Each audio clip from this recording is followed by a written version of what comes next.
Bonjour et bienvenue dans la chaîne Mathématiques Sciences. Aujourd'hui je vais présenter et expliquer une nouvelle vidéo. Cette vidéo donc se prépare au brevet, mais cette fois-ci donc nous allons faire le cinquième épisode de cette série dans lequel nous allons parler de géométrie dans l'espace.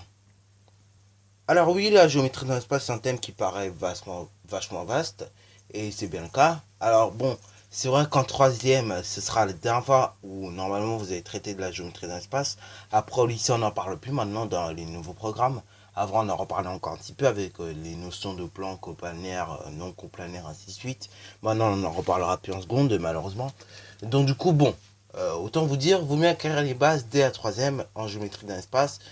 Parce que franchement, dire qu'en seconde, on n'en reparlera plus, surtout au niveau des plans et tout.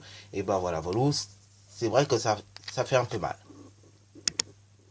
Surtout, je ne sais pas vous, mais moi je trouve que la géométrie dans l'espace, quand même, c'est un truc nécessaire quand même pour comprendre la vie, quoi. Je veux dire, la géométrie dans l'espace, je dis pas que c'est la base non plus, mais je veux dire, bon, ça fait partie de la base, c'est-à-dire c'est des choses que vous devez comprendre. Par exemple, une perspective, vous êtes incapable de comprendre ce que c'est que deux plans coplanaires et non coplanaires alors que vous êtes en première et vous faites de la physique, je veux dire, vous êtes mal, quoi. C'est ça que je veux dire. Donc bon, maintenant, on a décidé d'exclure cette notion du programme. Mais bon, je trouve ça vraiment absurde. Mais bon, voilà. Malheureusement, c'est pas moi qui fais les choix des programmes, mais des gens qui sont bien plus supérieurs que moi et qui en gagnent beaucoup plus que moi. Donc ces gens-là, c'est l'éducation nationale. Donc bon. Du coup, la géométrie d'espace, c'est quand même un élément nécessaire, assez gros quand même dans le programme, et qui peut très bien tomber au brevet. Alors, géométrie d'espace au brevet, ça peut tomber sous différentes formes. Ici, ça peut tomber, par exemple, sous forme de calcul de volume, choses comme ça. Ça tombe très régulièrement sous cette forme-là. Mais après, ça peut tomber également sous forme de section. Donc là, par exemple, on voit un exemple. Après, ça peut tomber aussi dans un QCM, comme on pourra le voir également. En gros, la géométrie d'espace est un peu présente de diverses manières. Mais vous aurez rarement à construire un patron de solide, comme on peut le voir dans nos vidéos de cours. Ok, donc c'est pour ça c'est très rare que en troisième on fasse des rappels sur les patrons. Bon, moi je le ferai quand même parce que bon, je trouve que c'est assez nécessaire de connaître ça. Surtout pour les gens qui veulent aller en pro. Si vous n'avez pas construit un cube par exemple, vous êtes mal, ok. Parce que les boîtes, c'est des cubes. La majorité de nos boîtes, je ne sais pas si vous avez remarqué, c'est des cubes, des pavés ou des cylindres, ok. Voilà. Alors malheureusement, j'ai plus mon bel exemple. Mon bel exemple, je vais le donner à quelqu'un. Mais je vais prendre un autre exemple que j'ai à côté, si j'ai ça pas trop loin. Bon, oui, j'ai des exemples à côté, mais je ne vais pas vous les montrer parce que ça risque pas de passer. Mais par exemple, une boîte de chaussures, donc j'en ai une à côté. Donc, c'est une boîte, par exemple, alors là, bon, du coup, on la voit pas très bien, du coup, parce que tout simplement, je vais pas placer ma caméra assez haute. Je vais essayer de vous la placer un petit peu plus haute pour que vous puissiez quand même voir cette boîte de chaussures. Alors là, non, je ne fais pas, tout simplement de placement de produit, hein, puisque j'ai que ça à côté, hein, j'ai avec une boîte NEC. Donc là, pour ceux qui disent, ah, mais Mathématiques Sciences, tu nous fais des placements de produits. Non, je ne fais pas de placement de produit, c'est juste pour vous montrer une boîte de chaussures. Bon, une boîte de chaussures comme celle de Nike, comme vous avez pu le voir, ou Puma, ou bien Adidas, ou bien n'importe quoi, c'est fait à partir d'un patron, ok. C'est-à-dire, c'est des pavés droits qu'on a assemblés d'une certaine manière. Alors là, c'est pas assemblé comme on a l'habitude de voir, hein. Vous voyez que nous, quand on assemble nos solides, ils sont plus ou moins fermés. Eux, c'est pas fermé pour une simple raison, c'est que les trois languettes qu'ils ont mises, ok, les trois languettes qu'ils ont mises autour de la fermeture et de l'ouverture, en fait, elles sont à l'extérieur. Donc nous, on a l'habitude d'assembler tout, mais eux, ils n'assemblent pas tout, ce qui est quand même logique, puisque en soi, on va pas à chaque fois prendre un couteau pour démolir la boîte, ok. Voilà. Bon d'ailleurs, désolé de vous parler de ça, mais je vais quand même en parler. Les mecs là qui veulent essayer de draguer les meufs, entre guillemets, voilà, et qui veulent être un peu malins, vous pouvez écouter ce petit moment quand même de la vidéo. Si un jour vous avez envie de draguer une meuf, voilà, et que vous voulez paraître un peu malin en faisant une boîte, s'il vous plaît, deux solutions, soit vous prenez une boîte qui est déjà construite, c'est-à-dire qui est facile à ouvrir, ou soit vous prenez une boîte que vous fabriquez vous-même, mais les trois dernières languettes, s'il vous plaît, vous ne les mettez pas à l'intérieur de la boîte, ok. C'est-à-dire vous fermez pas tout solide. Il faut qu'il y ait une face qui soit ouvrable et fermable assez facilement. C'est-à-dire les trois dernières languettes qu'on a l'habitude de mettre autour, pour que la base au-dessus puisse fermer, à la place de les mettre autour, on les met sur le plafond. Comme ça, au lieu que ça se ferme, ça s'ouvrir. Donc voilà, les mecs qui veulent paraître un petit peu malins, je vous conseille de faire ça, ok. Donc ça, c'était la petite minute, on va dire, entre guillemets, drague, mais voilà. Mais ça marche également pour les meufs qui veulent draguer les hommes, hein. Faites à même, vous allez voir, c'est tout de suite mieux. Parce que oui, si vous fermez mal le solide et tout, et qu'on est obligé de galérer, c'est vrai que ça fait un petit peu énervé. Bon, bien sûr, je rigolais, hein, mais c'est vrai que bon, ce que je dis tout de même, c'est quand même réel. C'est-à-dire, on préfère quand même les boîtes bien fermées et tout, et qu'on puisse bien ouvrir correctement, plutôt des boîtes mal fermées, et en plus qu'on peut pas ouvrir. Hein. Voilà, voilà. Bon, après, malheureusement, si vous avez, comme moi, vous avez des boîtes pas très grandes, et que la seule boîte qui est grande a du mal à ouvrir ou fermer, bah, vous montrez le système, quoi. Vous montrez comment ça marche. Hein. Ne faites pas les caïds à pas montrer les systèmes ou comment ça marche. Parce que ça risque, voilà. Bon. En tout cas, maintenant, je vous ai parlé un petit peu, on va dire, drague. Voulais vous faire 10 minutes comme ça parce que franchement, bah, c'est quoi ça s'appelle. C'est quand même, on va dire, important pour ceux qui veulent être malins dans la vie. Et justement, il faut être malin dans la vie. C'est bien d'être malin. Au moins, ça évite tout plein de petits trucs du style, ah ouais, mais t'as mal fermé ta boîte et tout. Et tout plein de petits reproches qui sont un peu nuls, quoi. Et je trouve ça, bah, vraiment bien, quoi. D'éviter ça. Bon, allez, sérieusement. Revenons à notre exercice, quand même, qui est plus intéressant que ça, quand même. Hein. Donc, ici, nous avons un solide. Un solide PRISME, ok. Et nous avons un début de section plane à tracer. Donc là aussi, question 1. On nous demande quelle est la nature précise de ce solide. Question 2. Tracer à partir du segment en noir, donc le segment M'S', et bah la section plane et bah de ce solide, ok. Nommez le point obtenu, donc vous allez voir, vous allez obtenir un point. Donc ce point obtenu, vous allez nommer I. Ainsi, on vous demande quelle est la nature de la section. Voilà, voilà, c'est un truc qu'on a déjà fait plus ou moins dans la vidéo de cours. Ensuite, question 3. On vous dit qu'on admet que MP est égal à 6 cm, MM' égale 4 cm et que l'aire des bases vaut également 8 cm3. Calculez donc le rapport de réduction qui est entre prisme et M', S', I', ok. Donc en gros entre le solide que vous allez obtenir et donc le solide réduit. 2. Calculer le volume de prisme. Et 3. En déduire donc le volume de M', S', IS. Ok. Voilà, voilà. Je vous laisse mettre la vidéo en pause pour réaliser ces 3 questions. Et après, nous allons corriger pas tranquillement. Bon, sur ce donc, on va corriger rapidement. Donc là, bon, je vais détailler certaines choses. Il y a des choses comme détailler, dire la nature d'un solide, c'est facile, vous savez faire normalement. Donc là, bon, il y a des choses, je ne vais pas forcément détailler à fond. Donc, question numéro 1, pardon. On demande quelle est la nature précise de ce solide. Bah, tout simplement, vous voyez quoi? Bah, on voit un prisme droit à base triangulaire. Voilà, voilà. Donc, on va répondre question 1, que ce solide, il s'agit d'un solide, donc qui est un prisme droit à base triangulaire. C'est parti, mon kiki. Voilà, donc ce solide est un prisme droit à base triangulaire. Donc ça, vous savez tous normalement. Maintenant, on va revenir à la figure parce qu'on nous demande de faire des choses quand même sur cette figure. Alors là, un conseil aussi au brevet, si on vous demande de faire des choses en figure, il y a deux solutions. Soit vous la reproduisez très rapidement sur une feuille, ou soit vous reproduisez, soit vous faites ça sur la figure du sujet, si on vous demande, ok. Mais en tout cas, normalement, il faut savoir, normalement, tant que c'est pas demandé, et bah, normalement, le mieux quand même, c'est de reproduire. Bon, là, on va être un peu flemmard ici, on va tout simplement le faire dessus, puisque c'est mon sujet à moi, donc après, je peux gommer tranquillement. Par contre, si on le fait sur le sujet, un conseil, créez un papier, au moins vous pouvez gommer en plus, c'est plus pratique. Voilà, surtout que moi, je risque de regommer derrière, peut-être pour étudier le sujet à un autre moment, pour l'année prochaine par exemple, ok. Enfin, quoi que l'année prochaine, vous aurez deux nouveaux sujets, neufs et tranquilles, ok. Donc bon, normalement, j'aurai pas à réutiliser les mêmes sujets pour l'année prochaine. Oui, parce que l'année prochaine, vous aurez davantage plus de vidéos pour le brevet. Parce que cette année, c'est juste une expérimentation, entre guillemets.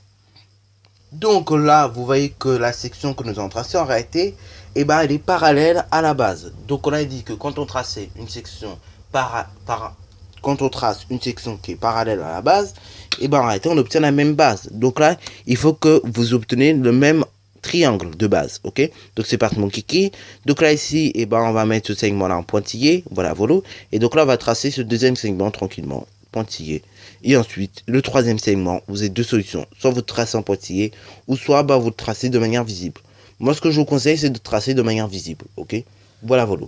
Parce qu'on va le voir, de toute façon, à la coupe, ok, à la coupe de ce solide, on verra ce segment-là, tranquillement, ok. Voilà, voilà. Et donc là, normalement, ce sera bon. Alors, donc là, bon, on peut supposer, vu comme ça, qu'en réalité, on doit voir le solide de face encore à nouveau, comme dans la vidéo. C'est-à-dire, on voit cette face-là, on voit donc la coupure ici et la coupure ici, ok. Donc, également, le point que nous obtenons ici, il s'agit du point I'. Donc on va noter I'. Voilà, maintenant, question numéro 3. On admet que la longueur MEP, donc MEP, je recherche, vaut donc 6 cm, MH' vaut 4 cm, et que le R des bases ici vaut 8 cm3. Donc, enfin 8 cm², pardon, ok. Ah oui, très important, je viens de faire l'erreur ici, donc je vais la corriger. Mais très important aussi, ne faites pas des erreurs classiques du style R et volume, ok. Parce que par moment, à force de lire les sujets trop vite, par moment on fait des erreurs bêtes, ok. Donc là, quand on parle d'air, c'est bien évidemment, et vous le savez tous, centimètres carrés. Donc on corrige ça, parce que ça, franchement, c'est une horreur. Donc, question numéro 1. Calculez le rapport de réduction qui est entre prisme et M', S', I', S. Donc c'est parti mon kiki, on va calculer ce rapport de réduction.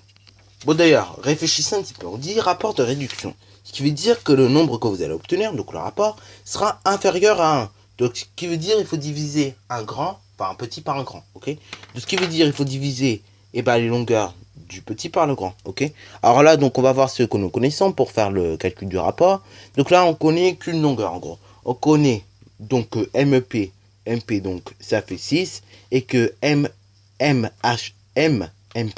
fait 4. Donc du coup, on va écrire que M' est sur MP, ok. Et après, voyons qu'est-ce que ça nous fait. Donc M' sur MP, qui est égal, donc on remplace. M' ça fait donc du 4 sur du 6, et 4 sur 6, et on peut simplifier un petit peu. Déjà, essayer de diviser par 2, vous allez voir qu'est-ce qu'on nous va obtenir. On va obtenir 2 tiers. Donc, voilà, ça fait 2 tiers. Donc là, du coup, on va mettre que le rapport de réduction entre PRIS, entre prisme et M', S', I', IS, est de 2 tiers. Voilà. Tout simplement, les. Alors, question 3b, du coup, on nous demande de calculer le volume de, tout simplement, PRISME, ok. Voilà, donc, on va réfléchir un petit peu, et on va surtout pas faire n'importe quoi. Donc, volume de PRISME, c'est donc tout simplement R de base fois hauteur. Donc on va noter que V est égal, donc là il s'agit d'un grand V, à R de la base fois hauteur, ok. Voilà. Donc c'est la formule de calcul du volume d'un prisme. Ensuite on remplace par ce que l'on connaît. R de la base, on a dit dans tous les cas, ça faisait 8 cm². Donc on met 8, multiplié par la hauteur. Donc la hauteur de PRISME, c'est donc équivalent à 6 cm. Donc V est égal à 8 fois 6. 8 fois 6, on connaît bien évidemment sa table de 6 et de 8. Ça fait bien évidemment 48 cm3. Ok. Donc on peut noter le volume, voilà, de PRISE est donc de 48 cm3. Question C, donc on demande d'en déduire le volume de M', S', I', S. Donc là, on va voir comment on peut déduire ce volume-là. Alors donc, il faut se rappeler quand même d'un truc là-dessus sur les volumes. Parce que oui, c'est pas évident à comprendre, mais ça se rappelle, ok. C'est des choses qui se comprennent tout de même, ok. Donc là, on a calculé le volume de PRISME. Maintenant, on va calculer le volume de ce qui reste. Et donc là, on va quand même réfléchir à ne pas dire n'importe quoi. Donc là, on va pas dire n'importe quoi. Et c'est pour cela que, par moment, il vaut mieux se taire par moment quand on ne sait pas. Mais donc, on va pas dire n'importe quoi. Et donc, on va se rappeler quand même d'un truc essentiel dans les agrandissements et réductions de solides. On se rappelle que dans les agrandissements et réductions, les longueurs sont multipliées par K, donc par un rapport K, que les aires sont multipliées par K au carré et que les volumes sont multipliés par K au cube. Dans ce cas-là, ce que nous allons faire, c'est qu'en réalité, pour calculer le volume du solide M', S', I', IS, on va faire tout simplement le rapport K, donc c'est-à-dire 2 tiers au carré multiplié par le volume, 48 cm3, ok. Donc c'est parti mon kiki, donc on va noter le volume du deuxième prisme, donc je vais noter son nom entièrement. Donc volume du solide M', S', I', IS est égal donc à tout simplement volume de PRISME, ok, donc volume de prisme multiplié par 2 tiers au cube. C'est parti mon kiki. Donc multiplié par 2 tiers exposant 3. Important également ici, ne pas oublier les parenthèses sur le 2 tiers, sinon dans ce cas-là, le cube ne va pas pouvoir s'appliquer à toute la fraction. Ok. Maintenant, ça a donné que volume M', S', I', IS est égal donc volume de prisme donc à 48 multiplié par 2 tiers exposant 3. Voilà, voilà. Ce qui donne que volume M', enfin M', S', I', IS est égal donc à 48 multiplié, donc là, je n'oublie pas l'exposant 3, multiplié donc, et bah, le cube il s'applique au numérateur et au dénominateur, ça donne que 2 cubes fait 8, et que 3 au cube c'est 3 fois 3, 9, fois 3, 27. Donc multiplié par 8 27e. Et donc là maintenant, calculons à la calculatrice cette opération. Bon, vous pouvez la faire à la main, mais ça risque d'être long. Donc là, pour pas allonger encore la vidéo de quelques minutes de plus, on va faire le calcul à la calculatrice, ok? Puisqu'au brevet, on aura droit à la calculatrice. Et donc quand on effectue cette opération, on obtient que volume M', S', I', IS est égal à environ donc 14,2 mètres cubes, enfin centimètres cubes, pardon, ok? Alors, vaut mieux faire l'erreur quand on dit les choses plutôt que faire l'erreur en notant, ok? Parce que quand vous dites les choses et que vous remarquez l'erreur, surtout évitez de la noter, bien évidemment, ok? Pour ça, un conseil également que je vous donne, quand vous êtes en classe et que vous corrigez les exercices au tableau, parce que oui, je sais, il y a des profs qui vous laissent corriger les exercices au tableau, c'est bien d'expliquer. Comme ça, en même temps, ça permet de voir où vous en êtes. En même temps, ça vous permet de comprendre si vous avez bien compris, en fait. Parce que le but, c'est de comprendre, c'est pas juste de prendre son cahier et copier. Parce que j'en vois beaucoup dans ma classe, par exemple, quand ils corrigent les exos au tableau, ils n'expliquent pas forcément. Et donc, du coup, ils sont là avec leur cahier en train de copier les réponses qu'ils ont mises. Mais ils réfléchissent pas spécialement à dire est-ce que c'est bon, est-ce que c'est pas bon, vous voyez. Donc ça, c'est un réflexe. Si vous avez ce réflexe-là cette année, surtout, vous pouvez encore appliquer ce que je viens de dire. Essayez de participer déjà au tableau pour noter les corrections. Et surtout, réfléchissez à ce que vous notez. Alors, au début, c'est vrai, ça va être dur, c'est très dur même. Mais après, vous allez voir, vous allez vous habituer pas à peu, pas à pas. Le seul moment, à vrai dire, il faut prendre le cahier, c'est quand vous devez copier les énoncés, ok? Les calculs et tout. Parce qu'ils ne sont pas forcément notés au tableau à chaque fois. Mais sinon, s'ils sont déjà notés au tableau, vous avez juste qu'à réfléchir en fait, ok? Voilà, voilà. Alors au début, ça paraît très dur également parce que du coup, le cerveau et tout, il n'est pas habitué à expliquer les choses et en plus à faire le calcul mental en même temps. Mais vous allez vous habituer au fur et à mesure à faire les deux en même temps. Hein? Si moi je suis capable de le faire alors que je ne suis pas spécialement, on va dire, un big boss, ok? Vous êtes capable de le faire. Hein. Moi, je suis normal, à vrai dire. Hein.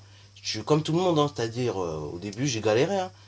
Mais bon, à force de le faire, et voilà, c'est rentré dans mon cerveau, c'est rentré dans mon crâne. Jérémy, il faut que tu arrives à faire ça, ok? Mais ça, bon, je veux dire, c'est un geste, j'ai pris ça dès le CM2, ok? Le CM1, CM2, je commençais à le faire. Donc bon, c'est vrai que j'ai quand même un avantage là-dessus, c'est que j'ai fait plus tôt. Mais après, bon, vaut mieux commencer, parce que comme ça, au moins, vous le savez déjà, ok? Voilà, voilà. Et puis profitez-en au collège, parce qu'après, au lycée, c'est pas forcément la même ambiance tout le temps, ok? On vous laisse pas forcément aller corriger au tableau, puisque les profs, ils ont plus lourd programme, ou plus léger d'ailleurs, mais en tout cas, ils ont un programme plus lourd et plus dense à faire, ok? Voilà, voilà. Donc ça, c'était juste une petite parenthèse, à vrai dire, juste pour vous dire qu'il faut participer en classe, et qu'il faut également être attentif aux corrections des exos, et qu'il faut s'habituer en fait à expliquer les choses. Parce que nous, par exemple, en quatrième, dans notre collège, on aura droit très bientôt à un oral de maths. Alors bon, ceux qui ne sont pas habitués à expliquer les choses, ils sont mal. Mais après, même ceux qui sont habitués à expliquer les choses, ils vont stresser un peu. Exemple, moi, je serais dans le stress, ça c'est sûr. Mais je veux dire, bon, je serais beaucoup moins quand même dans le stress que si j'avais un examen écrit, puisque je suis quand même habitué à expliquer les choses. Donc ça m'avantage énormément. Mais bon, c'est pour ça qu'il faut vous habituer dès maintenant. Parce que maintenant, l'oral, c'est un truc très à la mode. Même quand vous allez vous faire embaucher pour quelque chose, maintenant l'oral est compté, quoi. Donc voilà, entraînez-vous vraiment à l'oral, ok? Comme ça au moins vous serez tranquille avec ça. Sur ce donc, assez parlé, la vidéo est donc terminée. Si tu as bien aimé, comme d'habitude, n'hésite surtout pas à la liker, à commenter, et bon reste à toi en mathématiques et en sciences.